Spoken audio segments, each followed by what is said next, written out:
kandela ket agserbi alawag iti nasipnget.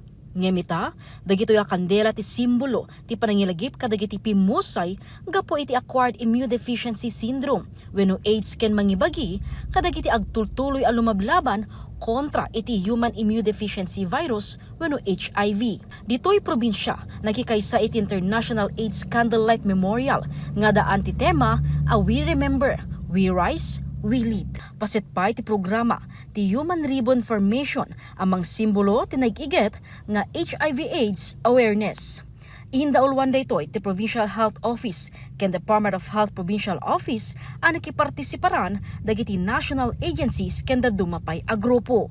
This multi-sectoral meeting or gathering, rich with the vibrant energy and unwavering spirit of their brethren, underscores the power of unity. Your presence here tonight speaks volumes about our collective resolve to break down the stigma, discrimination, and to champion understanding, and to ensure that no one walks this journey alone. Iti datos, manipod iti 43 million a kaso tintero a lubong, 40 million ti sibibiyag a lumablaban ti nasao a sakit ken virus. Iti Rehiyon Cordillera, 1,295 tinagbali na kaso ti HIV/AIDS manipod 1984 aging ka February 2025. Ditoy abra, 183 ti bilang ti kaso ti HIV/AIDS ang may katlo a kangatuan ditoy rehiyon.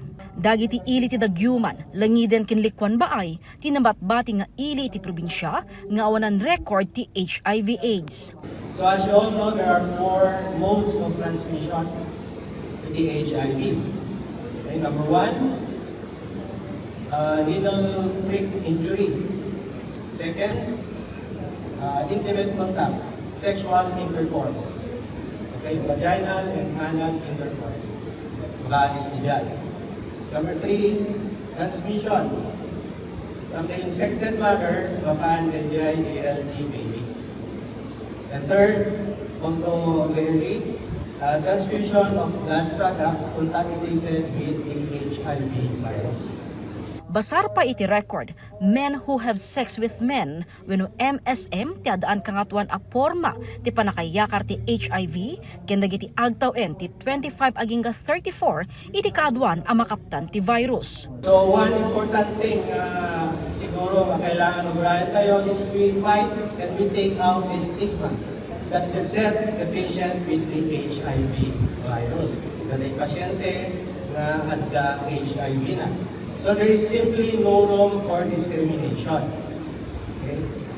So we should not cast aspersion kanang pasyente nga da HIV na.